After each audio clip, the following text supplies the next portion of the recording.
I'm doing the worst thing to do in the world right now. Yeah, I know, it's horrible, but... no, it's not. Moeen Ali, England's fastest 50 in T20 International. I actually get on more with players than I do with the players. Oh, bro, we can't put that out. Somebody said it to me in the mall the other day. He was much older than me as well. He's like, I grew up watching you play. And I was thinking, you look about 45. You know, so there's a lot of reverts out there in all sports who can't afford to be so open with it and stuff. I always thought the less, the better. What made you say yes? People always advised me, you know, you should build your brand and you should do this. And I was like, do you care about that stuff now? I don't. It's nuts to me that you have 1.5 million followers and you don't even use your Instagram. He's decided already that I want to be a professional cricketer. Do you think he can make it? Keep the youngest generations away from phones, iPads, all that kind of stuff, because that is a massive distraction. It feels like an impossible task. Padel is the greatest sport in the world. Really? I think cricket's just a very humbling sport. This week on Freshly Grounded, we have with us a one-man cricketing Swiss Army knife. He's respected by legends, loved by fans, and feared by batsmen who've seen how he bowls. He's Birmingham-born, World Cup winner, T20 championer, powerhouse batter, legendary bowler, trophy taker, England all-rounder. This is Moeen Ali. Ooh. That's a lot. Moeen, assalamu alaikum, bro. Assalamu, how are you? Welcome to the pod. Good, man. How are you? I appreciate your time. No worries. Bro, 1 year basically into international cricket retirement. How has it been? It's been good, man. Alhamdulillah, it's been really good. It's gone quick. Just things are a bit slower, calmer, less happening. Even though there's still a lot happening, there's less happening. So yeah, alhamdulillah, it's all good. How did you know it was the right time? It wasn't the right time in terms of playing. I still felt I could perform and do well. It was more where the team was going, and they were going like a younger generation coming through, really good players, and I just felt like it was my time to just actually let the other guys not be in the way, almost let them guys play. They need the time to rebuild the side a bit. We were struggling as well as a side, and I just thought it's the right time to go. But I still felt I can still play. It was more like, okay, I think the team needs to go in a different direction. You've kind of like proven it in the franchises and stuff though as well, like because Alon Berek, you've been performing. So I think like nobody doubted or like from the exterior perspective, it felt like nobody kind of doubted your ability. No, it's never, I don't think it's a skill. It's more, the only thing now is you don't train like I used to train. Right. So that motivation isn't quite there now. Obviously, when I used to play for England, everything was about playing for England, doing well, trying to stay in form for England. Now that's gone. So that's been the hardest bit actually, to keep motivated. What's my motivation now? Is it, I don't know, money? Is it family? Is it whatever it is? But I still love playing and I love the game and I love training. So it just changes that. The motivation's changed. What is the key motivation you think now? Now it's to not get fat, not put on weight. But yeah, no, it's still traveling the world. It's the same, like it's just the love of playing. Honestly, I love going out there, love playing, turning up, being in teams that I've not been in before, going to places I've never been, like Canada, Guyana, these places which I never went much of before. So yeah, it's that. Yeah, because from a training aspect, I imagine before there was a lot of England are controlling and facilitating a lot of the training. Now I've noticed, even just spending some time with you the last few weeks, that you're very much so in control of your training schedule. It's up to you to train. You have to put the effort in. You have to arrange your own training and things like this, right? Well, it's not hard to arrange it. It's more again, motivation. So like now, like for my next franchise gig is in about a month or 4 weeks time, but I've got to get myself going. Yeah, technically you could just turn up in 4 weeks. Yeah, I can just, technically I can turn up the day before. Yeah. But I'm going to be ready way before that, just to make sure I'm in good nick, because there's another series or another franchise after that. Assalamu alaikum guys, just a quick break from this episode to say that if you like this kind of content, we've got a bunch more extra content available at FG Tribe for our premium members. You get an extra weekly show with the guys in the office. You get another weekly show which is called 2 for 2 with Suleiman and Johan. You get weekly vlogs and a bunch of other content, access to our seminars and episode notes, early releases of episodes. You can grab all of that for just £5 a month by going to fgtribe.com. Back to the episode. What does getting ready mean for a cricketer? Because we know footballers who, when they're off in the summer, they're off for 2 months, right? And if they're not picked for the international team, they could just rest and get fat and all that kind of stuff. And the guys that we know, they're all in the summer set up their own training. They'll go over to Spain or they go over to Qatar and do training and stuff like that. But that's a little bit, to me, the layman, more obvious, because it's you have to have your fitness up because you're running for 90 minutes. And you have to stay in shape and things like that. What does you saying you're getting ready now for something that's in 4 weeks' time? What does getting ready mean for a cricketer? So getting ready is making sure either there's certain shots I want to stay on top of, right? Certain shots I want to improve on, or I want to start playing another shot. So you either do that, or a lot of it is just keeping the sharpness in your body, your eyes, and hitting the ball. So, for example, if I don't hit any balls now until I rock up the day before, my first net session, which is going to be only 1 or 2 before the competition starts, it's going to be rusty as anything. My feet are nowhere. The ball, looking for the ball as it's coming down, rather than just drilling it like I did for most of my career. You're behind. You're way behind. Especially now I'm 38. If I was 26, 27, 28 in my peak, or 30, I could do it. But now I've got to be training as hard as I was when I was a kid, or even harder probably for the next 2-3 years. So I've decided in the last couple of years, actually, so when I have a game and stuff, it's I'm going to work even harder than I did before. So just to finish off well.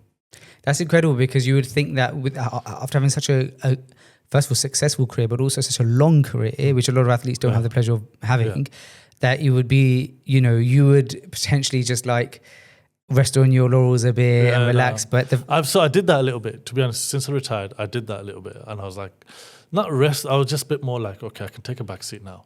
But what happened was I used to turn up and performing wasn't easy. It's not been easy. Yeah, you can't just rock up and play, because everything was getting quicker, better, whatever. And I felt okay, I need to be a step ahead. I need to do more.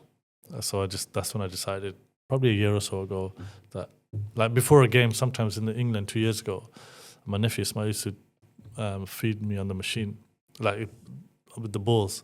I would hit for an hour and a half, 2 hours before the game. Just the day of? The day of the game, or just before the game, before we meet up as a team. So I'm there in the nets for an hour, 2 hours, and I've realised that I've got to do that sort of training now. You hear these kind of stories about people like Kobe Bryant, going to there's so many famous stories about Kobe that his own teammates would say. I remember hearing one the other day about how, he would not go to the team naturally, they're traveling, they're going out on night outs, they're doing all sorts. And he'd go bed early. It wouldn't make sense to him why they're going out. He would do no socializing. It was either he's in the gym, on the court, or he's with family, because there's nothing higher priority to him than family. Outside of that, it's the game, right? And then obviously you see in his career how much success he had. So which sports people, do you ever read these stories? Who are you inspired by anyone and anyone's work ethic when it comes to sports? When you're younger, you're inspired by this sort of thing where it's this guy was in the gym all the time. But as I got older, I thought, of course you work hard. Whatever you're doing in any field, you work hard. But if you're going to bed at, 8 o'clock and, everything's all structured all the time, you don't have time to enjoy. And actually a cricketer who played a little bit for England, who played quite a bit for England actually, when I was a youngster, he was a county legend at the time. And he said to me, and he did really well, his name's Graham Hick, he said he scored 134 hundreds in domestic cricket, which is ridiculous. Wow. And he said to me, just make sure you enjoy it a bit more. Because everything for these guys is like that, and I don't understand why they're going out, this and that. People just do their own thing. And some people need to go out or need to do whatever they need to do to perform. So what do you do to enjoy? Me, I just chill with my friends. I don't know. I just like to go for food. I like to spend time with the family, whatever. I like to do other stuff. I can't just be so. And there's times where I'm focused. Don't get me wrong, I'm still focused, but I think you just gotta work hard and then just leave the rest up to Allah. That's just my thing. We saw the reaction to your retirement, like on social media and in public, and it was very grateful, thankful, career highlights, there's so much positivity around it. What was the reaction internally with the boys? I think a lot of the boys just probably miss being in the team, just miss having me around. And obviously when you're playing, people retire while you're playing and you kind of just move on, and I know that as a person, so you don't hold on to these kind of things. But it was more just guys, I think a bit of reality is that like a lot of these players I spent 10 years with playing, and we had the same journey, and we sort of built this team environment in the changing room, and you're a massive part of that. But and the crazy thing is when you're in that, you think you're like, you don't think you're big, but you think you're a part of this team and you're never going to finish. But invincible. Yeah. But everything comes to an end, and I knew that from the start, and I always thought, even when I retired and stuff, I'm not going to get too attached. I loved it, don't get me wrong, but I was never like, and I wasn't so attached. You had a longer career than most as well, so like you got to really enjoy it, I guess, in that sense. Of course, I enjoyed. Honestly, I had a great time. I had a wicked laugh. I made some really good friends. Had fun all the time. Tried to make it fun for everybody else, and it wasn't always about performance and things for me. As long as I was having a good time and I was enjoying being there, it's good. Do you think about your legacy much and what you've left behind? Not really, to be honest with you. I know the only thing when I look back now is you don't look at, because my stats are not amazing. I was never a stat player though. I wasn't somebody. My job was to go and make an impact. But when I look back now, I think the thing that makes me happy to a certain extent is when someone comes up to me and says, I grew up watching you play. And I think that's quite a nice thing to have. And I remember somebody said it to me in the mall the other day. It was like, he was much older than me as well. He's like, I grew up watching you play. And I was thinking, well, you look about 45. But that's how it is. It's, and the kids, or when they come up to teenagers and 20-year-olds, mid-20s guys come up and like, they just show you a lot of respect and love. So that's for me, the great thing. I always find it interesting because I grew up watching you play, right? But I don't know what that means. I don't know how old I was, but I remember key things like, we mentioned it in the last podcast we did together when there was the whole thing with the Palestine wristband. That was really big news, right? And so I remember that clearly. And I always remember, when you're watching England or you're watching T20, you see Moeen Ali. And what's interesting to me now is that I've got obviously my nephew Issa. He's 11 years older than me, and I was speaking to him in the car on the way up. Huge cricket fan. And I was like, have you seen Moeen play? And he was like, yeah. I was like, you've transcended generations in that sense. Like you got that 45-year-old guy, you got me who's in his early 30s, and then you got someone like Issa who's 11 and he's seen you playing. That must be rewarding. Yeah. For me, like I said, that's the best thing. Yeah. So it must have been, it's probably Issa's parents who probably would have, I don't know, showed him me on YouTube or whatever it is, because my son watches me on YouTube. Does he? Yeah, he loves it. Oh, that's lovely, man. So my nephews watch, and all these guys, they don't just watch because I play cricket. It's because I'm the uncle, obviously. But yeah, and being Muslim and things like that. So alhamdulillah, it's nice. I think that's the nice bit where people come up to you and not just Muslims actually. So I had this older guy, English guy, with his daughter. She was probably 13, 14, and he was like, I used to love watching you play. And I was like, that's crazy. Like, I find that quite crazy, yeah. You say that, but it's not crazy at all. When I think of Moeen Ali, you're synonymous with English cricket, and you're synonymous with the England cricket team. You've been playing with them and for them for so long. And one of the things I had in my mind is, for somebody who is so synonymous with England cricket, someone who is so synonymous with like,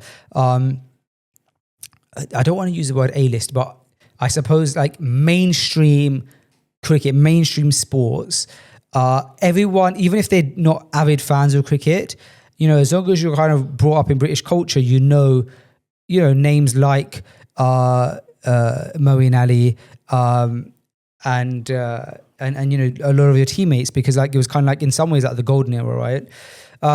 A lot of your teammates though have used that. They've gone off, and like everybody has in sports and everything, built other things off of the back of that, or like stayed in the limelight, maybe gone off and done punditry or presenting, whatever it may be. You, it seems like, have taken a different path. It seems like you were kind of satisfied with that, but fame or like presenting and those kind of things, going into maybe celebrity stardom and stuff, it from the outside looks like it didn't appeal to you as much. Is that true? And then if so, why is that? Yeah, it's true. It's true to the extent where I always thought the less, the better. And I still think that. And I just feel like there is a podcast that we'll talk about after, but we do our own podcast. But even then, I was really reluctant to do it. I can imagine, yeah. So I was the one that was like, I'm not sure. And then actually there was a time where I was like, actually, it might be not a bad idea. But I don't know, I prefer to be just doing my own thing. And like I said, the less you talk as well, I think is better. The less people know about you, the better. So yeah, people have a perception about me, or they have an idea about me where I must say, and I try and be real as I can. So I try and be even in my press conferences when I played, I was always as honest as I can be. And I think people appreciate that and they like that. So I just always, I don't know, I'm just doing my own thing. I just don't overthink things. You must have had a lot of opportunities though that you've passed on. Yeah, many, yeah. Like TV. Yeah, I mean, I did a bit of commentary before, and I just didn't enjoy it. It's not for me. I found it a little bit. Maybe in the future I might do, but I find it a little bit soulless. I'm more of a team guy. I like to be around the team. Are you naturally an introvert? No, not when I'm around fine. people and stuff. No. But how do you recharge? What do you mean? How do you? So I suppose like introverts. So my wife's classic introvert, right? Yeah. Like she's good with people and stuff like that. But then for her to like recharge, she kind of like needs alone time. Yeah. Whereas I'm the opposite. I kind of get my energy from being around people and stuff like that. So I'm both. Fine, you're an ambivert. Whatever you call it, I'm both. I like being around people. I like being on my own. I can be on my own for weeks. Well, you have to be. I remember speaking to you like a couple months ago, and I was like, so much of your life has been you alone in hotel rooms, right? Yeah. I imagine you just have to make peace with yourself. Yeah. I like being on my own at times, but I don't like being on my own. Like if I'm in a team and I know this, I'm with the guys all the time. So I can do both. I can be quiet when I want to be quiet, and I can be the loud guy when I want to be loud. I prefer to be quiet though. So let's talk about the podcast, because I found that really interesting. So you got this fairly new podcast, Beard Before Wicket, right? Yeah. Incredible name, and you guys are smashing it. So congratulations on the success of the podcast. Also, congratulations, you recently, last episode was with Freddie as well. So I can imagine that was great. And Hashim Amla, which you've barely ever seen a podcast episode with him. No, that was a crazy one. Yeah, because he's very private and he doesn't do these things. And so I messaged him. He's in England, and I messaged him. I said, "Listen, you're coming on the podcast." I didn't even give an option. I didn't even say, "Can you?" I said, "You're coming on." And he's like, bro, this is not my thing and this and that. Speak to my agent. And I know his agent is another good friend of mine. So I messaged him. I said, give me the date Hash is on. These are the dates we have. You give me one. And he's like, And then after a while, I nagged him. Like I nagged you in the first time. No, you didn't nag me. But I nagged you so much. That's what surprised. First of all, like yours and Rash's like chemistry is so amazing on camera. You can see that it was like so much of a relationship. To get to that point, you must have had a great relationship over the last few years playing together. Yeah, right? We know each other inside out. We've played together since 13. Oh wow, I didn't know that. So I was 13, he was 12. We played against each other and played with each other all the way. And then we had a few years where we didn't see each other much. Because you were joining England before him. No, he actually played England way before me. But in 2009 or 10, he was really young because he was outstanding. So when he played for England, and this I always tell him, that he blanked me for a couple of years. Did he? Yeah. So then I told myself, okay, if I ever play for England, I'll never blank anyone. Oh, really? Yeah. And I always tell him this. He goes, no, he always, but it's true.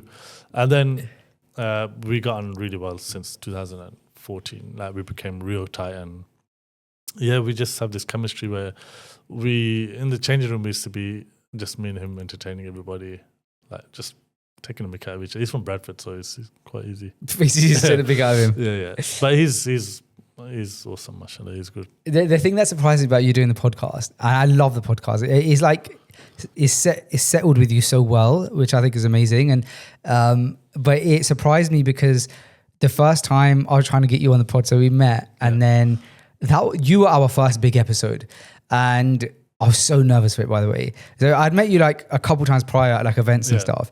And I was just like, I've just got to like go out on muscle. I was like, Moeen, I'd love to have you on the pod. And you're like so kind. You're like, yeah, like we'll make it happen. Just like message me and things like that. But I felt like, oh, he's just been kind because he's such a kind person. And then I was like, do you know what? He said it, and I'm just gonna keep bugging you. And obviously, that was also the height of like, because this was what year did we do that episode? Actually, let me check. I want to say like 2018, 17. When did you start? Well, 17? I started in 2017. So it must have been 18. Yeah, 7 years ago, bro. So you were at like the height of it, bro, man. 2018 we did it. Yeah, so 2018. And you were like touring here, then everywhere. And obviously because of that, you just like, it was hard to catch you. And then I remember one time I kind of gave up on it from the idea that I was like, I feel like for me, relationships have always been more important than short wins. Yeah. And like, even with like, for example, Mufti Mate, we've had him on the podcast so many times, but bro, I for 3 years was like hosting him on like the tour and things like that. And I never asked, I didn't want to be, for me, it's much more important to build a relationship with people. And because that's what I love, man. So I'm like, look, I don't want to ruin my relationship with Moeen for the sake of an episode. So it's fine. So I kind of just randomly messaged you. Randomly messaged me, and you're like, bro. I mean, you're at the Landmark Hotel. We say that 7 years later. No one's going to find you. You're at my Landmark Hotel. I've got a slot like 1 hour from like 6 till 7 or something like that. Yeah. And I was just sitting in my house, bro. And I was like, this is my opportunity. I've got to go get it. And I drove down, buzzed down the A40, put all my equipment in the car, drove out to the hotel, like brought it all with me, and you were so kind, bro. And like we ended up doing the episode, and that was such a big deal for me. I want to say thank you to you because like at that time we were 1 year into podcasting, right? And it's like I think that for me felt like, wow, you can accomplish, like you can. Actually, do you know what it was also, bro? It was the fact that we were doing this podcast and we were launching it in the Muslim space. And so the goal of a Fresh Uganda was never to be an Islamic podcast. It still isn't. Yeah. But the goal is that it is to say, look, we are Muslim and we're relatable to other Muslims who live in the West, and we're just like normal people. And it's fine and cool and to practice your religion and even practice it on a from a conservative perspective. Like we want to make conservative Islam cool and acceptable, basically, amongst Muslims. And so a big part of that for me was like getting on other Muslims who are practicing but who have like made it in mainstream. And so that's why it was important to me, but also from the angle of like, you do think to yourself, if I create something in the Muslim space, are we ever going to be able to grow? And so that for me was like a big tick. Like, you know, I could have, it could have been a bad shout for you, right? Like, but the fact that you trusted us and you trusted me, that was... Yeah, I don't think I did any podcast after that. After that? Well, we ruined you, tainted it for you. Like, no, I just never... Like, never again. No. It was just, it wasn't my... Again, it was not my kind of thing. It wasn't. What made you say yes? I actually don't know. Like, now I'm thinking about it, like, random must have been... Don't know, you know. Just one of those things. Alhamdulillah. Maybe it was because I said it, and I said it, so... So you felt like you had to? Yeah. So that's a trick of me. Just get him to say something. Was it potentially could have been like the fact that I guess I knew Yas and like Yassine and stuff like that, and so maybe there was like no, not really. No. Okay, fine. I know sometimes you just like, I don't know, you probably like someone or you want someone to do well, or you know someone's starting off, then I'll be like, okay. Yeah, no, it was super appreciated. But I guess you know when we spoke at that time, I said to you, I said, bro, like you don't really do much media, you don't really do any podcasts, and you said, yeah, like that's just not me. Yeah. And so that's why I was surprised when you did start Beard Before Wicket. Yeah. But happy surprised. Yeah. And then just like the way it's gone, and you guys are doing really well with it. It's just that even throughout my career, like when there was extra things to do, I didn't like doing it.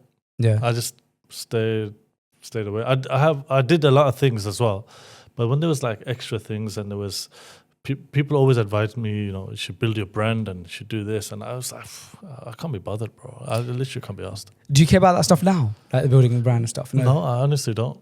I don't. Because you didn't even have Instagram for the longest time. I didn't. And then my manager was like, you need to get back on Instagram. Yeah. And start. But he runs it. I don't run it. I know you don't, bro, because I DM you, bro. Like, I sometimes I find a funny reel or something that I'm like I sent you. We were talking the other day about, you can't even tag you on Instagram and stuff like that. It's like impossible. And if somebody wants to access you, but we were talking the other day about, I was telling you about how my son in his Padel academy plays better when I'm not there. And you were saying, I don't watch my son play cricket. Which I said that and I watched him yesterday. Did you? He did well though. Imagine how mad it is that like your dad is like a World Cup winner in cricket for his country. It's like, I'm not watching you play, son. So we were talking about that, how they perform better when they don't have you there watching them, right? And then I came across a reel that was like saying, don't go watch your children play sports. Like they have to let them have their time and stuff. And so I DM'd it to you, and then I realized, I was like, this guy doesn't run his account. Like it is he's got 1.5 million followers along Vedic. It's like, does not touch his account. My manager was like, no, you need to get back on it. Yeah. And start building a bit of a brand and stuff. So, I mean, the smaller I can keep it, the better. Yeah, that's nice. Well, if you look at it from an Islamic perspective, I remember one khutbah I was in, and he said like the ideal state you want to be in as a Muslim is that you don't seek fame, but because of your character, because of your skills, because of your assets, you are known. What's the difference? The difference is that you get everything that you would want, that a person who chases fame would want, but you get it because of your because you're just so focused on your art or your personality or your ethics or your skill that you get by default, but it's not something that you wanted or chased. I think that's like, where I would see that you're at. And I think like that's... but I think also, I'll give you an example of Hash.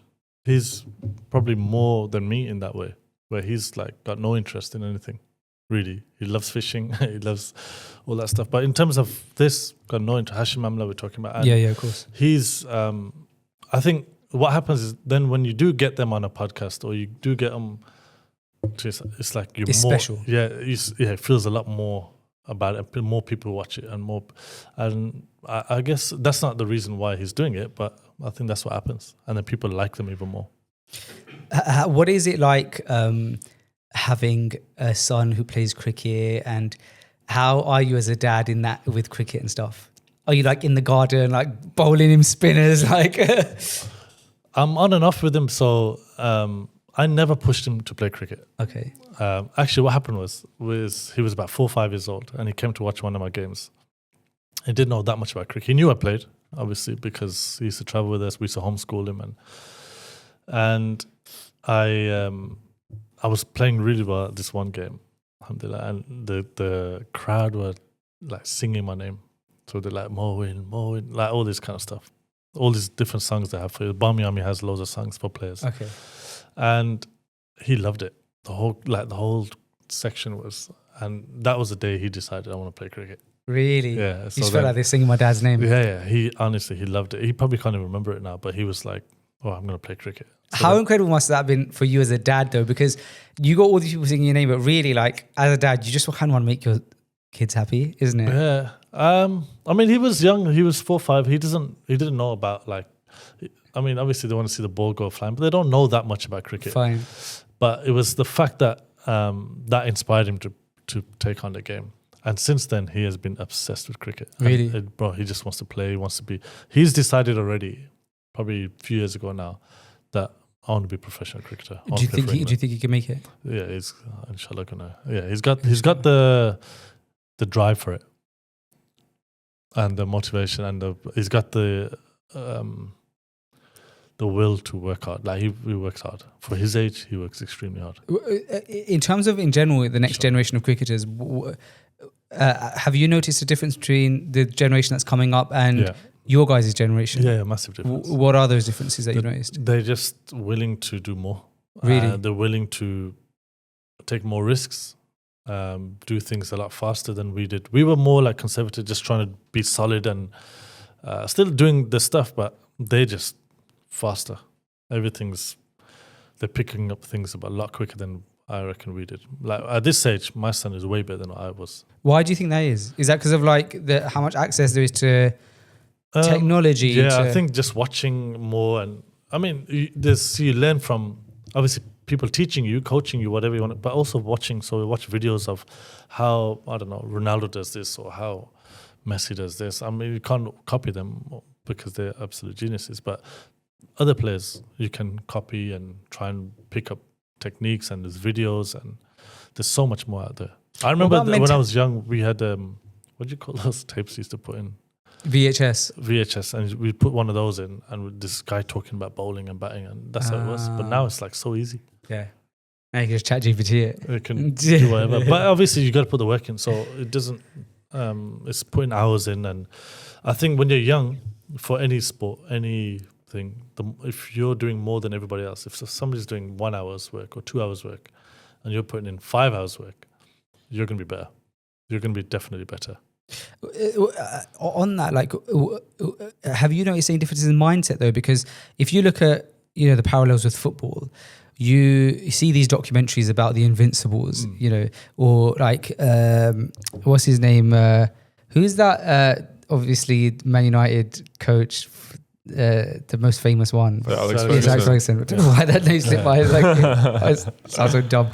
But like you hear the stories, you watch documentaries on him and stuff. It's a very old school mentality of the players, very old school mentality of the coaching. And then in those documentaries, they talk about how the new school footballers, they're into other things and not focused as much on the game. They're more focused on fame and social media. Yeah. Have you noticed that transcended to cricket or not so much? Yeah. No, so as well as everything's much quicker and faster and whatever, people are learning more quicker. They also, the other way as well, they can go easily the other way. Social media, phones, because all of a sudden you're this like famous cricket player who plays for England under 18s, and it's like. So I think the key is to keep these guys, the youngest generation especially, away from phones, iPads, iPhone, all that kind of stuff, because that is a massive distraction. Feels like an impossible task. Yeah, to a certain. I mean, when I say keep them away from it, not completely, because you can't do it. But when there's times, I think there's a generation of the guys who are 18, 19, 20, 21 right now who probably fell into that big time, and they're struggling with it. But I think this younger generation, you can really change it a bit more. It's interesting. Try and just limit it big time. Well, yeah, I think they need people like you around, man, to give them that message and stuff, because like, you know, you've been able to accomplish and achieve some of the things that they, you know, want to do, and to hear it from someone like yourself, I think is like super important. It's a trap, man. Like, you know, you watch, and it's very difficult for any parent when you're feeding the child or they want to eat, but they need an iPad in front of them. I think it's a massive problem. It is. Forward. Yeah. Because at the time you might be all right because they're eating, but there'll be a time where you got to hold the thing, and they can only eat if you're holding it, for example. And it gets dangerous. Just very dangerous. We had to, I remember like my first son, we realized like he was like getting a bit too much into TV like really early. Like this was before he could talk, and he was like, he'd start having tantrums if he couldn't see the remote and stuff. We're like, right, we've got to fix this. Yeah. And we just completely 180'd on it, bro. Like we're like, right, no telly. Yeah. And we realized we're giving it, because it was he was born and then COVID was like 1 year later. Yeah. So that age of 1, we couldn't leave the house. And so he, like, telly just started coming on so much more. We're like, no, this has got to stop. And so alhamdulillah, with our other 2 kids, like my youngest now, Laith, my 1-year-old, you couldn't get him to sit in front of the telly. Like, he just doesn't even enjoy it. Yeah. But it's nice, right? It's like, my wife sometimes like, it would be okay if sometimes he could just watch a little bit of telly so he could it is okay here and there, but I think it's more I reckon just... addiction, Yeah, just stop being lazy as parents. Parenting is a whole other discussion. It's hard, it's so difficult. I think that, like with my son, I just throw balls at him. Yeah. I kick a ball around with him, and I try and make him active. Make him do things that are active, and he loves it. But I don't have to try anymore. So I do like a lot of paddle with my son. Yeah, wicked. So I was in the garden with him yesterday, and I was actually teaching him this shot, because like I just noticed like in training, I'm that dad now. I noticed in training that he wasn't getting his one shot right. I was like, okay, come with me. He sat in the garden and he's got it now, bro. It's just like he's like, his movement is a lot better, and like how he holds racket open and stuff. And yeah, man. So yeah, I think that it's true, and they're picking up like hand-eye coordination skills and stuff. 100%. You know, my son, right, is a wicketkeeper. Okay. So he does a lot of catching. So I tell him, throw me the ball. I get my paddle racket. I practice my shot While he's taking balls. You're on paddle, bro. Like you seem to have like fallen in love with the sport. Yeah, I do. How is that? Like I was going to ask you about your like post cricket passions, but paddle seems to be like at the top of that list. Paddle is the greatest sport in the world. Really? It's the best sport. It's coming from professional cricket. It's the Are you sure you want to spell that out? No, it is. It's unbelievable sport. It is amazing. Isn't it? It's so addictive. Yeah. And you're great at it, by the way. Well, no, I played terrible the other day. Honestly, that was the worst I ever played. Really? Terrible. No, you played well. But then I played the day after, and the day after that, you played well. Was good. Yeah. It's hard to play against Shahid. Yeah, but you know, I like playing against guys like that. Yeah. I'd rather play against. No, same. Yeah, you improve. Yeah. Yeah, but he's good. He's very good. Yeah. But yeah, I love paddle. Love paddle, man. I just watch videos of paddle a lot of the time, trying to pick up things. I've had a couple of lessons before. Is that what are you going to spend a lot of your time paddling? I think it's a great sport to play, Yeah. Especially when you're like late 30s, 40, like before your knees go and all that kind of stuff. Play paddle. They say it's good for like your hand-eye coordination. It's like good for like dementia and stuff as well. Yeah. They reckon, well, no one knows, but Allah knows best. But if you play racket sport, you live longer. Really? That's what they say. Ooh, good thing we played in paddle. That's what I say. Apparently. Last time we had you on the pod as well, 7 years ago, you mentioned that you're a Liverpool FC supporter. I bet you didn't know that. Ibrahim, look at him, he's lit up now. Okay. So Ibrahim is a Liverpool super fan as well. And then I was saying to you like, oh, like, is there any like sports people that you want to meet or like anything like that? And you're like, no, bro. Like, there's no, when you're in it, you just like you're used to stuff. But then you were like, but I'm a Liverpool FC fan. I do really want to meet Mo Salah. So I want to ask you a question. 7 years later, have you met him? Yeah, I met him. Okay, nice. I met him a few times actually. Yeah, I went to the ground and the training facilities, and actually really nice. Like he used to come up and talk to me for a while and stuff. Lovely. Yeah, he's awesome. Are you still a Liverpool FC fan? Massive, yeah. What question is that? Are you still a Liverpool? Yeah, you don't choose it. It chooses you. Right? We're going through a bad run at the minute. Oh, man. Yeah, we're playing terrible. Not good at all. No. But I still believe we'll be fine. We need to turn that around very quickly, though. We'll be fine. We've lost 4 in a row and we're struggling in the league. We were just kind of talking about that now, weren't we? Like Ibrahim off mic, we were saying, like, what do you think's going to... I think there was just a lot of moving pieces at once and we're just still trying to adapt. I think Slot is still trying to find another tactic to work. I don't think last season's style of play is going to fit this season. Nah. And like I mentioned to you before, teams have found us out, I think, and we're trying to figure out now a new style with all these new signings coming in, like 5 first team starters that are new. Just a lot of things that have moved. It takes time. But also it's the way teams are playing against us this year. Yeah. They're just lobbing the ball up. But we're not doing a good job in stopping that as well. But I think Trent's a huge miss. Yeah. You know why? Because when we were in trouble, Trent would get the ball and ping it, and Salah would be off. Salah's scoring less because he's gone.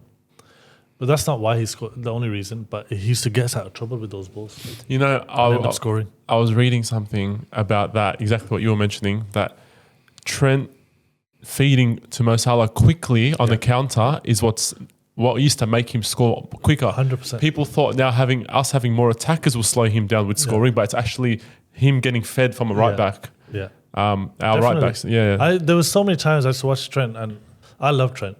Yeah. Even though people say about his defending, I thought actually last year he was a real good defender. Last year he did turn that on, definitely. But he would get the ball when we were in trouble, like out of nowhere, ping this ball, and we're scoring. And we've scored 1-0 up all of a sudden. Now the opposition's under. And his passing accuracy was unbelievable. Unbelievable. So yeah, I think we're missing him big time. Who's replaced him now, like in that position? So we got Frimpong. Yeah. But he's been injured. But also he's a completely different type of player. Is it? So Frimpong and Kirkers, they were 2 right back, left backs, but they're a bit smaller. So teams are lobbing the ball now. This guy's really into it, isn't it? Yeah, massive. So teams are actually lobbing back posts, and we're getting beat. And the second ball is a goal. But Kirkers hasn't been performing at all. I think Robertson's been better when he comes on for him. Yeah, I agree. But I like Kirkers. I think he's a very good player, but he just hasn't shown it so far. But no one has good verts. I think our best player has been Szoboszlai. Yeah, he's the one that's been performing week in, week out, even when we are not doing well. There's too much going on in our team at the minute.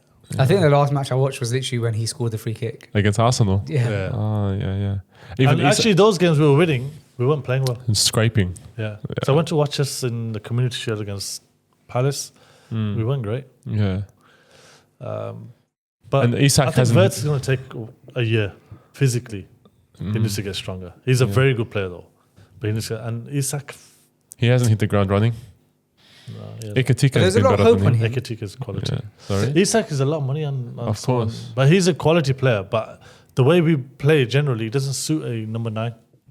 And you were saying he's injured now? He's injured. He got injured, but it's But a it's a short-term small thing. one, Yeah, just like a week or so. But Oh, okay. that's what I'm saying. I think Slot hasn't figured out what's the best style of play for all of these players and different styles. And a number 9, plus we got Wirtz. We need him to create more. It's the All first these time we've little- gone all out in spending money. Yeah. Really? Yeah. Properly. Klopp never had that money ever in his 10 years at Liverpool. Why is that? Well, they reckon now because obviously we won the Premier League, they got a lot of money coming in from qualifying for Champions League, winning the title. Selling Little things- Trent. Yeah, and then selling Actually got players. Nothing for that. Really? Yeah. No, we got only 10 million Okay. because his contract was up. It's because we haven't been spending over the years and we're making money. Yeah. Right. So Klopp didn't get to really see much of that, but then they were so profitable that they were just like, now that they kind of were rewarding Slot for winning without spending anything. Because he's essentially just left the team as is from Klopp and then won. So they were kind of like, okay, go now and build your team. But But we'll be fine. How did you feel about that Klopp interview when he said if he ever comes back to English football, he'll be to Liverpool? Yeah, he's unbelievable. I The felt loyalty. it's the wrong time to release that because Yeah. Slot had just lost 3, and Slot deserves to stay for a period because of of time. what he did last season. course, yeah. yeah. And they've given him all these new players, a lot of money. It takes time. You know what I've noticed? Fans, including Liverpool fans, because obviously I follow a lot of their Instagram pages and stuff, they're quick to turn on someone. Yeah. So now obviously Slot, we've lost 4 in a row. So a lot of them are calling for him to be out. And I was Yeah. like, to be fair to him, no one expected us to win in his first season. Exactly. So he's already gone above and beyond there. Just give him a little bit of patience. He was. They're better- really like, nah, he he's was not. last year. He was better than Klopp, not because he won it, because he managed games really well. Yeah. really well. He was credited a lot for Everything that. he did was amazing. This year, everything he's doing is not working. Yeah. It's just how it is. Be interesting to see what happens next. What? I've lost my question. It was about Liverpool. I can't remember now. Do you think Arsenal have got it? Now they're 6 points clear I or hope something? the bottle out. That was my question actually. I was going to say where is Liverpool on the table? Because last that time I saw it, they were like top. No, now I think we're like 5th. Oh, okay. Yeah. Not bad. 5th or 6th. But How now, did but how did you do in Arsenal the are Champions like, League? because Arsenal won We're yesterday. fine, Fine. Yeah, Arsenal won yesterday. City lost, and we've lost. They're like 6 points ahead now. And it's I think early. there's 7 points. ahead 7 of us. points actually. Yeah, but hopefully in typical Arsenal style, they'll Yeah. drop off Yeah. and they'll choke up their league. I want them to bottle it again. big Yeah. time. That's why I don't mind even City winning it. If we don't win it, I'd rather City win. Me too. Me too. But City haven't been doing great, right? Nah. No. As soon as Haaland doesn't score, like yesterday, 1-0 they lost, it's because they're relying a lot on him now. I don't know. It's interesting. Still It is early interesting. days. Still early days, but we're getting a bit more of an indication as to what's going on with the whole league. We're just playing terrible. Yeah. Really? We don't even look like winning. Yeah, I feel like you're playing big right at the beginning though. When I was watching it like first few No, weeks, we're playing all right. We wasn't but you were playing winning well, at but least, winning, right? Yeah. I remember speaking to Kasim, my brother-in-law, and he was like, because I said to him like they're like scraping wins, and he was like, bro, that's how the best play. Like they win by any means necessary, but they get the W Yeah. at the end. Well, of it. they say that's the signs of champions when you Yeah. win when you're not at your best. Right. And Arsenal are kind of doing that now. Yeah. They're a good side. But Man United, let's go to Man United quickly. It just makes us feel bad. It's the first time they've been ahead of us in the league by 1 point, right? In I don't know how long. And my phone has been buzzing by. Oh, but I can imagine when Oh. they beat, everyone's going like Yeah. in on, all United fans is just milking it to Liverpool fans. But it's not going to last. No, they're not going to be on top terrible. of us They're for long. terrible. We're bad, but they're terrible. What makes them so bad? Strategy again. At the moment, I think this is the best run they've been on for a very long time. They've won 3 in a row. That guy might end up getting a haircut. Yeah, the one that's how waiting many for games his- away? He's two games. Yeah. I wonder who they're playing. But he's built a whole brand over that. What happens when he cuts his hair? Who they're playing next game? dude? I don't know. I'll have to check. I do think that wasn't in any way They like won't win it- 5 in a row. They won't. Forest and Spurs. Oh, could they do could it. do it. They could actually. Oh, it's hard to get a win against Sean Dyche's defense now. Both away. No, they won't beat Spurs I away. don't think they'll beat Spurs. They're doing good too. Who's their new manager? Spurs? Thomas Frank. Yeah, he's a good Brentford manager. He's a very good manager. It's interesting. If they do win, it'll be interesting, though, isn't it? We'll see. Would you ever, if England called you back for like coaching or Yeah. some other part of the, would you go back? Yeah, 100%. I think that's the plan, like going forward. So I did 2 days. England played India in Birmingham to a test match. I did 2 days as a coach. Nice. What kind of coaching we did? It was more like a consult. Like, it's a consultant. So you just go in and you talk to players, you throw balls and whatever kind of thing. So because I'm still playing at the minute, it's like I'm just going to drip in and out. But I think the goal is from England and from myself is to be one of the coaches in the future. Yeah, inshallah. You have a good relationship with them? Yeah, very good, excellent relationship. So yeah, I do a bit of coaching. Like I love cricket. I love the game. I love technique, and I love all these kind of things. So I like talking about it and doing it. And so my nephew's over now. He's training with me for a couple of months while we're here, and then a few of the players will come and train with me while I'm here as well. So yeah. There's a lot of like, I suppose it's always been throughout your career, but it feels like in the UK there's a lot of tension right now with like, you know, a lot of political tension and then a lot of like limelight on Muslims. Do you feel a dichotomy here? Because I imagine you're in a very unique position where you represented your country and like represented it at the top of its field, won huge competitions for your country. And so I imagine you have a lot of, you know, English people who are great fans and so, you know, loving towards you. And at the same time, your heart must bleed for when there's Islamophobic attacks and stuff like that, because your identity is that you're a Muslim and you're a British Asian player. And, you know, even if you take Islam out of it and you just look at the Asian side alone, then, you know, there's like, you can talk about the racism. And so it's very like odd and unique position that you're in. How do you compartmentalize that? It's actually part of it. A lot of it makes me quite sad. So this whole movement in the UK, where this is, I believe it's an agenda being pushed from certain groups or certain people, and they want this chaos in the country, and they want to have this division, and weirdly, and I guess surprisingly and sadly, it's growing, and I think that's the scary bit. Really, and that makes me sad, because you're right, because, you know, I feel more English than a lot of people at the time. I don't ever think of, I feel more English than Pakistani, to be honest with you, even though I have Pakistani roots and we all have that, but I was born and bred Birmingham and absolutely loved playing for England. That's all I ever wanted to do as a child.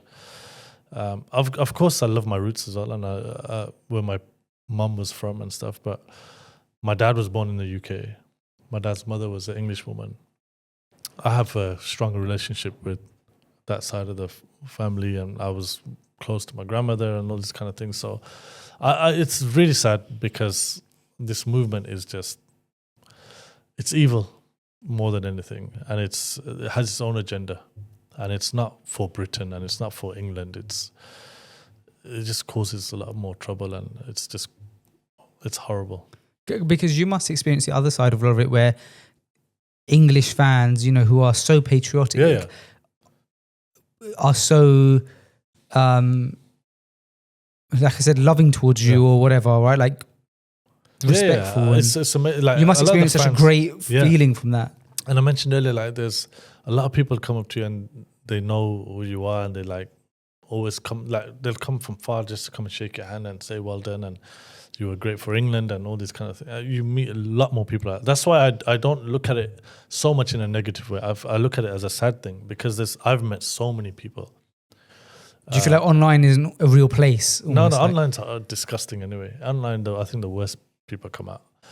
But when I don't even look online, to be honest with you. It's not my thing anyway, but I don't. It's nuts to me that you have 1.5 million followers and you don't even use your Instagram account. You don't know anything about online. Admirable, like a good way, a good nuts, but nuts. Yeah, I won't ever read like about what's happening on people's like when there's a story and there's comments on, and that could be literally anyone. I don't know. It's horrible to put an image of, or people can't even say these kind of things a lot of the time.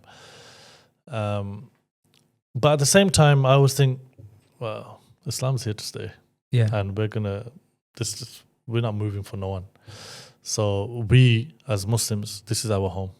And we were born here. We don't live, like when they say go back to your country, this is our country. So, yeah. And I think it's part of us has to take in that it's not for us to go on the streets and start causing trouble either. At the same time, we just stay as calm as we speak to our scholars and the people that can advise us on what to do. But it's also it's really important that the guys who are on the streets and I always have this issue with like you go in and you're like representing them. Let's go to the mosque first. Let's start going to Fajr prayer. All these kind of things. Just start behaving ourselves a bit more, and then inshallah everything will be fine. Do you see like people like Sonny Bill Williams? I think he's doing such an incredible job, bro. Like he's the equivalent to you in Australia, right? Like New Zealand. Sorry, oh my gosh, I can't believe I even did that. That's so bad. But he does live in Australia. Yeah, that's what he was. Yeah. But he was for the All Blacks. Yeah, he was there. But All Blacks, like in general, let me just make generalized statements here. He's such a big name, bro. Even in Australia and in New Zealand. And like how I said, you're synonymous with cricket in the UK. He's synonymous with rugby out there, and huge star. Reva as well. So like, a huge amount of his audience is just knows him for being this huge rugby star and boxer, I guess. And he's using, I suppose, like he's very vocal about. He doesn't hide. Shouldn't say vocal. He doesn't hide the fact that he is Muslim. He loves Islam, and how he's like exactly the message that you just gave about. We're here to stay and that kind of stuff. He has that exact same message. Do you feel like you resonate with somebody like that because he's in the same position as you? You guys have had like very, what's the word? Parallel careers. You in cricket, him in rugby. You're both a similar kind of like age group, and then you're so passionate about your religion and also so passionate about representing your country and also so passionate about your sport and your skill without in any way moving away from your identity as a Muslim. Yeah. Do you relate to people like that and feel like that's a unique kind of relationship, even though it's, I suppose you guys aren't, I imagine you guys don't know each other. Do you know each other? Not really, no. But then still, I assume you can resonate. Yeah, of course. I have so much respect for him, obviously, for his sporting skills, but more for being able to like come out, revert openly. There's a lot of reverts out there in the sport, in all sports, who are probably not as open or can't afford to be so open with it and stuff.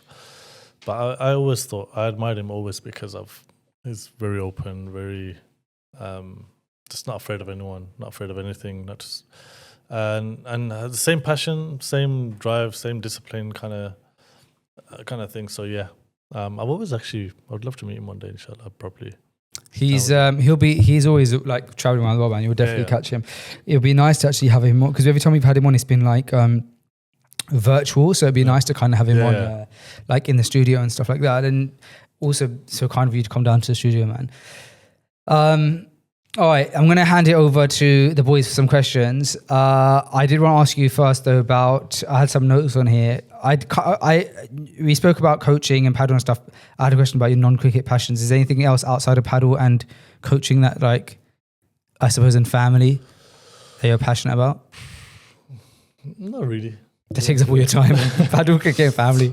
Paddle, cricket, family. I like seeing my friends. I like spending time with people. There's always something happening. I don't know why I'm so busy a lot of the time, but there's always things happening. Yeah. Something comes up, and I like to keep myself busy. If I'm not busy, I like my own company. Do you read? I read. I'll read more like Islamic stuff only. Okay. Yeah, I don't read like novels and Like psychology books and No, stuff. no. Psychology books are a bit overrated as well. Really? Yeah. I know a lot of psychologists, and they're just full of. Really? Yeah. I like psychology books. I'm reading No, one they're right good. now. I mean, they're good. Some No, of it's them are fine. really You said good, what you but- said. but there's a lot of. I'm reading a book right now called Games People Play. Yeah. And it's by a psychologist, like an old book. And it's like, so far it's been really good. Yeah. But It depends what you're into. and No, it's how fine, you- Mary, There are it's certain fine. things in psychology I do like. Don't Yeah. Sulaiman. Okay, so I had a question. It's more for the fans, I'd say. So we know generally athletes, because of their reaction time and fitness, they could generally jump into another sport and be Yeah. better than the average person, Yeah. should we say. So I was going to ask you what other sport other than cricket, but now I'll say other than paddle as well because of your answer before, did you ever take a liking to, or do you think that if you jumped in that you'll be quite I always above loved average? football. Always loved football. Was my main sport. I loved playing. What position did you play? So I used to play as a striker. I know everyone course. says that. Yeah, everyone says that. But actually, as I got older, I liked playing in midfield, and I like just passing and all that. I love watching football. So I don't know. I don't like watching football. I don't watch football because like someone scores. Or I like watching certain players. So I'll give you an example. I went to watch Liverpool years ago against Aston Villa, and I watched Jordan Henderson play. And after that day, I thought, I got so much respect for this guy. But he was somebody everyone was slating at the time because we just signed him. It's been a couple of years. And I watched him play and I thought, this guy is a machine. His passing was on that day was unbelievable. He just ran up and down, up and down. And I like watching that kind of thing. I felt like that when I watched the quarterfinals of England playing in the Euros that year that they lost in the finals to Italy. Yeah. So we went to watch the quarters, and what's his name? Defender, I think he was right back for England, mixed race guy, played for City. Kyle Walker. Kyle Walker, yeah. I don't know. I think like at the time, like he was getting some slack or something, right? But bro, like when you watch a game in real life, you get to see something that the cameras don't show, which is the other players. Yeah. Right. I don't know if it's just because like the way we were sitting. I guess like I was gonna say the way we were sitting, he was closest to, but I guess for the second half he wasn't, right? Bro, the way he was for the whole 90 minutes, I gained so much respect for him. First of all, he doesn't stop moving. Second of all, he does not stop talking to his team. Yeah. Like he's so authoritative. He's constantly on. He's like talking to them, telling what to do. He's so switched on. And especially when you compare him to other people on the field, I just gained so much respect for Kyle Walker after that. So I can understand. Wait, he's at Villa now, isn't he? Yeah. No, Burnley. Burnley. Yes, I knew So it I was a watched team Thiago when we had Thiago. I know you got into yeah. Yeah. the best footballer I watched. Like, Really? Oh, Yeah, bro. skill wise, everyone says that. Technique was unbelievable. Like Just- it's like I don't know, man. They say when you watch something, it's like poetry. It was like that. He was a Like, joke. have you seen that famous Champions League goal he scored with us? Yeah, That glides that's just before so he touches nice. the floor. just perfect. But he was just too injury prone. So I like football for that reason. You like it for the art. Yeah, I like strategy. yeah, exactly right. Yeah, That's interesting. and the way One people could argue the psychology. So yeah, football was always and paddle's a sport where it's great for fitness, great for hand-eye. And you're right. I think a lot of cricketers, in particular, especially, they can pick up these sports very quick, like baseball, paddle, tennis. A lot of them play tennis. So golf. A lot of these guys are unbelievable at golf. Unbelievable. Golf feels like a wealthy man's sport. I can't get into it. I've tried so many times. It's very humble of you. No, I just can't. I tried so many Really? times. Yeah, I just can't do it. Do you hit the golf range though? Sometimes like top golf stuff I'll like that. go That's top nice. golf, Yeah. I can hit the ball straight and stuff. It's just such a boring game. Yeah. Do you find that naturally you're good at most sports? I can Or it pick up doesn't just- sports. Fine, I yeah, can pick fair up enough. sports quickly. Yeah. Yeah, fair enough. Because I think when you're a sportsman, or especially in cricket, it's special. Like cricket can teach you so much about life generally because there's so many bad days in cricket. They say that about jiu-jitsu. Really. Yeah. So and you travel a lot and you learn so much about life, and I think cricket's just a very humbling sport. What's your favorite country that you've been to? For cricket? For cricket, South Africa, Okay. unbelievable country. Really? South Africa, they're all good. Like the Caribbean islands are good. Canada was looked nice. I was only there for a week, but South Africa generally is, it's got everything. You said you're somewhere in 4 weeks' time. Where is that? Sorry? You said you're going somewhere in 4 weeks' time. Oh, it's Abu Dhabi. And then Dubai after that. So, yeah. And you said that you've been working with your nephew, 18-year-old nephew. 21. Okay, sorry. Yeah. How has that been then? Because he's basically an aspiring pro cricket player or pro cricket player. So he's an aspiring pro, like trying to become a pro, which is not, I believe, is not that far off. Okay. It's very close, and he's better than a lot of pros. Okay. I think, but it just hasn't happened for him yet. How is it giving that one-on-one time to somebody? His younger brother is already a pro. Okay. He just turned 17 not long ago. He's playing England under 19s and stuff. He's doing really well, mashallah. But I believe he's not far from being a pro. But everyone's journey is different. So it's just sometimes you got to work a bit harder than. What's it been like giving that one-on-one attention to somebody in the younger generation for you? I like that sort of stuff. If I can help in that way, then yeah, I like that. I like to just pass on what I know about cricket. So you're kind of giving the mindset as well as the... Yeah, it's more of a mindset thing. So for example, he can go somewhere else and play. He can go Australia, South Africa, Pakistan, which he's done for the last couple of years. But I think it's going and playing is one thing, but then going and playing and training and then being around people with a mindset that can really help you and like a professional mindset, how to be a pro, I think there's more benefit in it. What's your relationship like with the Pakistan players when you play Pakistan? Because of the fact that you are Pakistani background, Yeah. do you have a connection with them? Do you speak to them? No. We speak. You speaking on the field? Or you speaking Urdu with them? Urdu and stuff. I picked up C. We don't speak Urdu at home. Okay. So we hardly ever spoke Urdu. Fine. We don't. And I learned Urdu playing with a lot of Indian and Pakistani players. But like in Indian franchise Urdu. and stuff? Yeah. Okay. Or they either played in my team or I played in their team. I've been going to India for the last, I don't know, 10, 15 years. Okay, yeah. So, and I've been in India a lot more. I actually get on more with the Indian players than I do with the Pakistan players. Oh, bro, we can't put that out. we could get annihilated. No, it's not. It's only because I've been there a lot more. Yeah, fair. And I've spent more time with them. But like recently, for example, the T20 final. But saying that, I played recently with a few Pakistani players in my team, and I got on really well with them. Recently in the T20 final, where were your emotions at? Which T25? This one that happened in Dubai. Oh, where India-Pakistan in the final. Pakistan. Yeah. I knew India were going to win. Oh, bro. But it was a good game. But who do you support in that? Or do you not support? Just not really support. I want Pakistan to win, but it's not like it's not out of. I don't know. And it depends. You're breaking my heart, bro. I always just had in my mind that like, it depends because I support naturally growing up Pakistani household. When it comes to cricket and World Cup and stuff like that, in our house, you have to support. So I'm being the worst interview in the world right now. Yeah, I know it's horrible, but no, it's not. It's not even support. It's not support. I have a hair stuck in my hand, Moeen, and he's like hurting so much. It's like a splinter. Yeah. All right, go on. Let's carry on with it. Let's be professionals here. So I don't know. It's not even support. It's not. I don't know. Of course, you want.